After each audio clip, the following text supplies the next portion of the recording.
Ever since middle school, I was the kid taking apart laptops and building PCs while others were still figuring out how to use a mouse. This interest turned into a skill that eventually led to an interesting situation at my old school. During my time in school, I was known as one of the top students.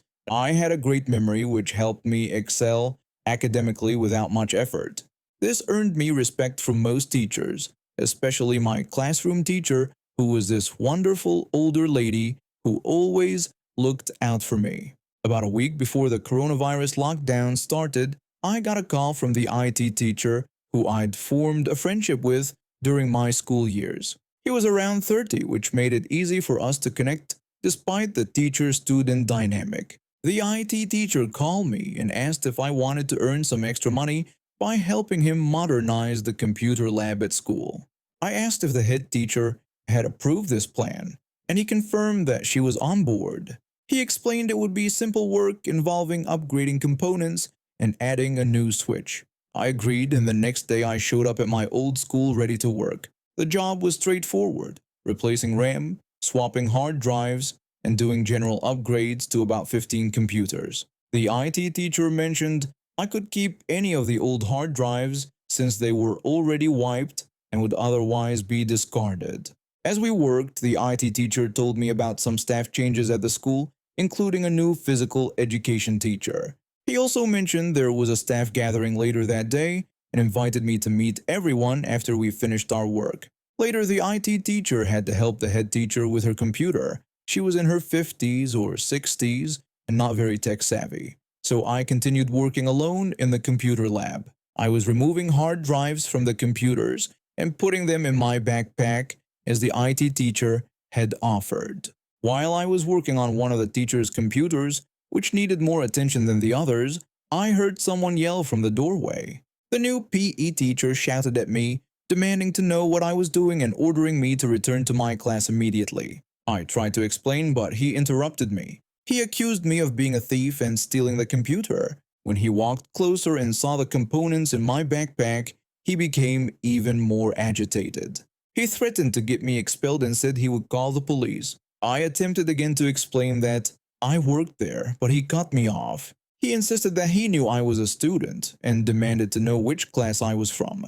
I explained that I was actually an ex-student, pointing out that my picture was even on the wall and that I was working there today. The PE teacher then grabbed my arm so hard it left a bruise and started dragging me toward the head teacher's office. He declared he was taking me to the head teacher and that the police would deal with me, repeatedly calling me a thief. Just then, my old classroom teacher came out of a nearby room, attracted by the commotion.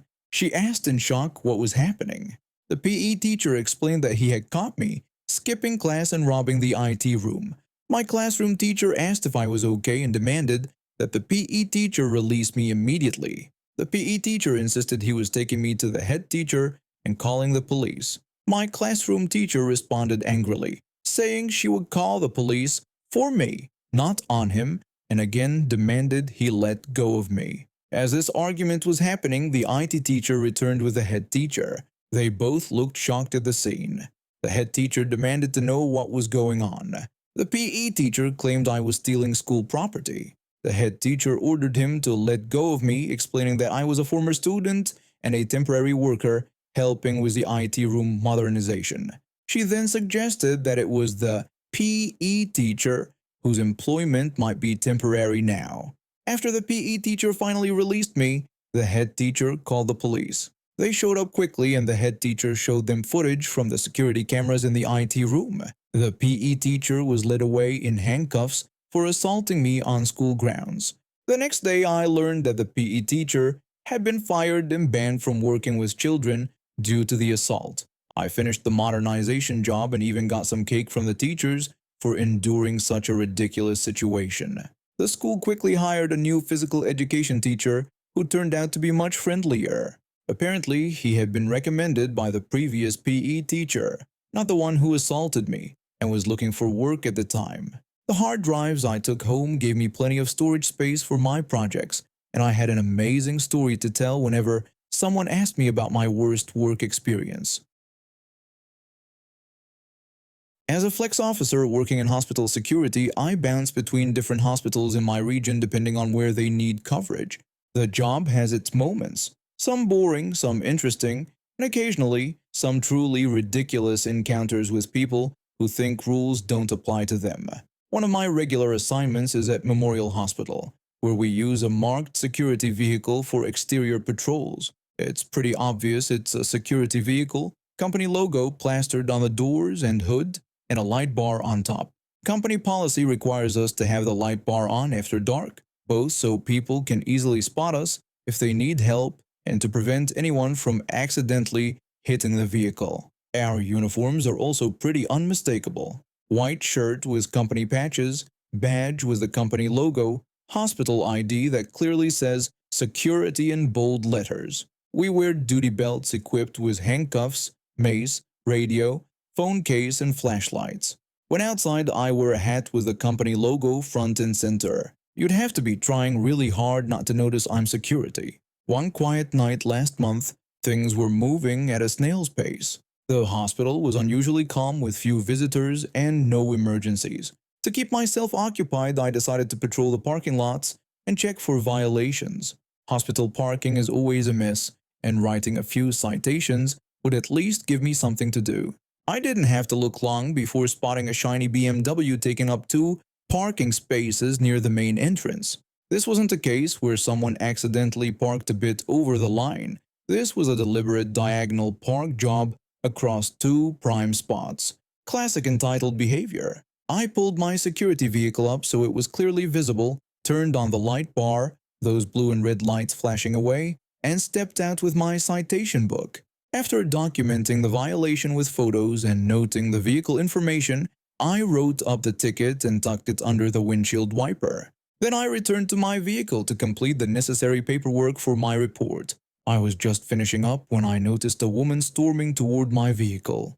Her face was red, and she was clutching a purse like she might swing it at me. I stepped out to address her concerns. The woman immediately started shouting at me, demanding to know what I was doing to her car. She yelled that it was private property and that I had no right to touch it. Before I could even finish my first word of response, she interrupted me, threatening to call security and have me removed. I told her that wouldn't be necessary since I was already a security officer at the hospital. She looked me up and down with narrowed eyes and rudely questioned why I wasn't wearing my uniform. I politely pointed to my jacket with the company logo patch on my shoulder. She dismissed this by claiming the logo was too small for her to see. I patiently explained that my hat also had the logo, and I pointed out the cruiser with its flashing lights and security markings across the hood and doors. I apologized for any confusion this might have caused her. By this point, I was standing directly under a parking lot light. The reflective security patches on my uniform were practically glowing.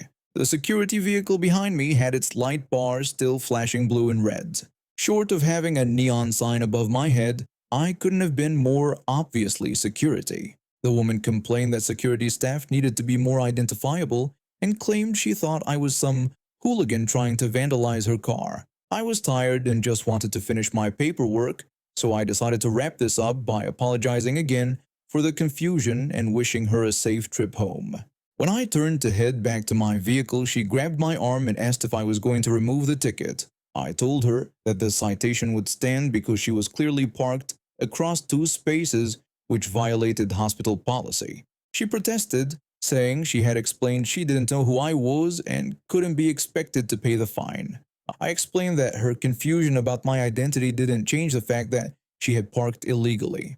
The ticket was for the parking violation, not for our interaction. She demanded to speak to my supervisor. I told her she was welcome to contact the security office the next day and pointed out that the number was printed on the citation.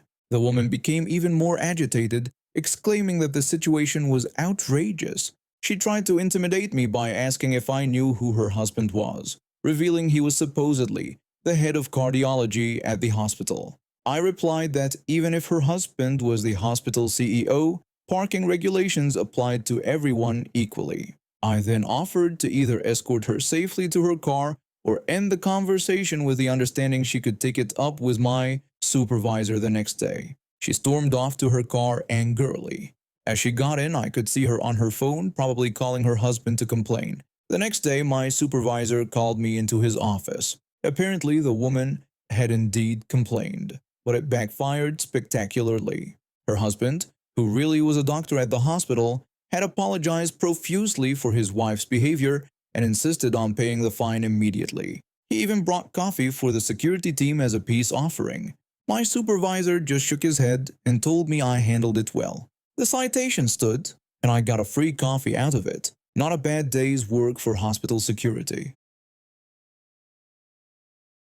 After 8 years in the Marines, I was looking for something that would still let me use my security training without all the stress of active duty. The warehouse I work at as a loss prevention agent processes lost mail orders. You wouldn't believe the stuff that ends up there.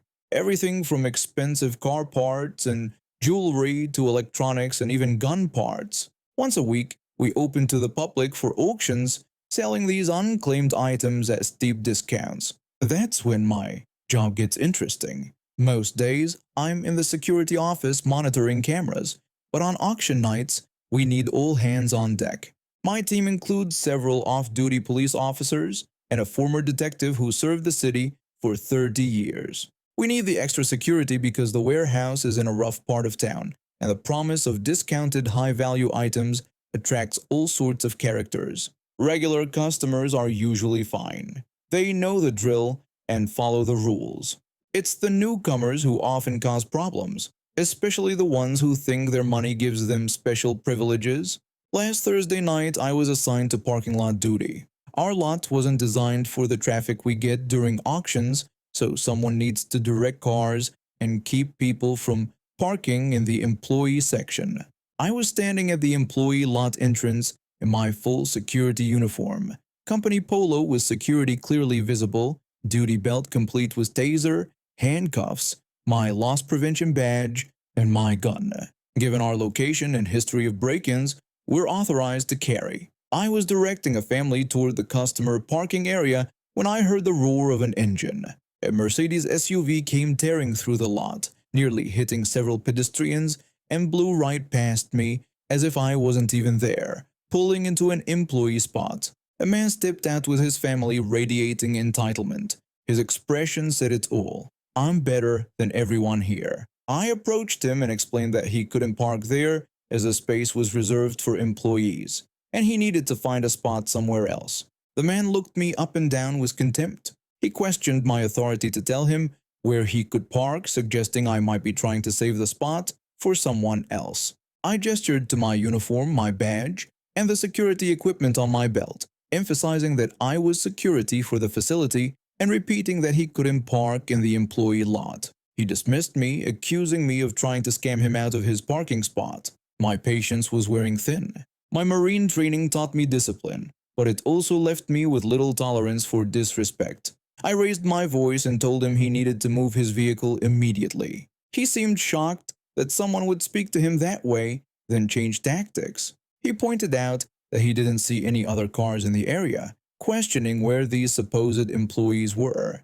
He actually made air quotes with his fingers when he referred to the employees. That was it for me. I tersely told him that I didn't care what he could or couldn't see and repeated my instruction that he move his car now or it would be towed.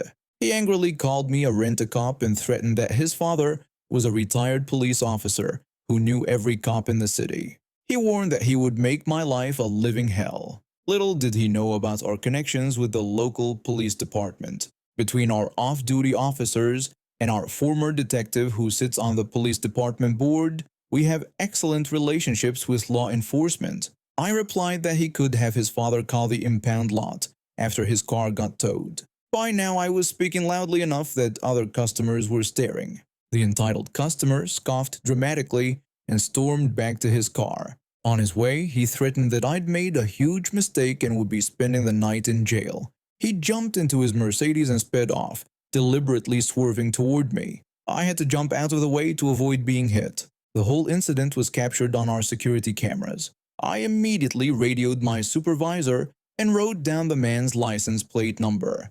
We decided to file a police report for the reckless driving and what appeared to be an attempt to hit me with his vehicle. 2 hours later, while I was back at my security station, my radio crackled. My supervisor told me that he'd just received a call from Detective Rodriguez. They had picked up our entitled friend at his home after reviewing the footage and had recognized his plates immediately. Turns out, the "my dad knows every cop" line was a complete bluff. Not only did his father not know every cop, but his aggressive driving caught on our security cameras resulted in him being charged with attempted assault with a vehicle. The next auction night, a week later, I noticed a woman I didn't recognize approach the security office. She looked uncomfortable. She identified herself as the wife of the man who had been arrested the previous week after an incident at our facility and wanted to apologize for his behavior. I recognized her as the entitled customer's wife. She explained that her husband had anger issues but had never faced consequences before because they were wealthy enough to make problems disappear. She expressed hope that spending the night in jail might finally make him realize he couldn't treat people that way. I guess sometimes entitlement meets reality in the most satisfying ways. I'm an apartment manager and my two-bedroom unit would normally cost a fortune in this area, so I put up with the occasional maintenance calls and resident complaints. Plus, I genuinely enjoy creating a nice community for people. This complex has some great amenities: a gym, a small theater room, and the crown jewel, a beautiful pool area with a hot tub. The pool is surrounded by palm trees, has plenty of lounge chairs, and even includes 3 private cabanas that residents can reserve for small gatherings. Our policy is simple. Residents can bring up to 2 guests to the pool area and they must stay with their guests at all times.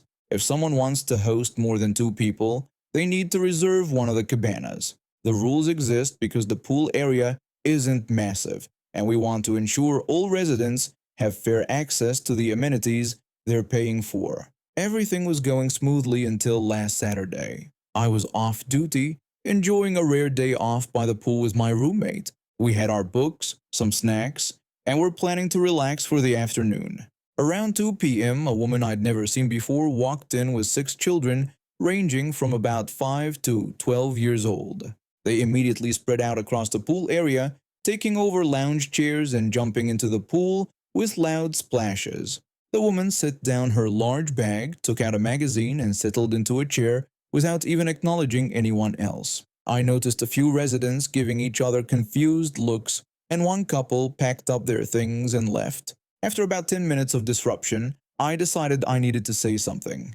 I approached her chair and put on my professional smile. I politely asked her if she was a resident here. She barely looked up from her magazine and told me that she wasn't but was visiting her sister. I then asked if her sister was here with her. She replied that her sister had to work today. I took a deep breath and explained to her that our policy requires guests to be accompanied by a resident at all times, and that each resident can only bring 2 guests to the pool area unless they've reserved a cabana. She finally looked up, her eyes narrowing. She argued that her sister pays a lot of money to live here, so she thought her family should be able to use the facilities. I told her I understood but explained that the policy exists to ensure all residents have fair access to amenities. I pointed out that there were about 7 of them which would require a cabana reservation. The woman rolled her eyes and waved her hand dismissively. She complained that the cabanas were all empty and claimed they weren't bothering anyone.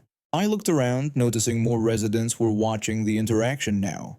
I countered that several residents seemed uncomfortable and that the rules apply to everyone, regardless of whether the cabanas are currently in use. I suggested that if her sister would like to reserve one for their group, she could do so through the resident portal. She responded by saying this was ridiculous and that the kids were just trying to have fun.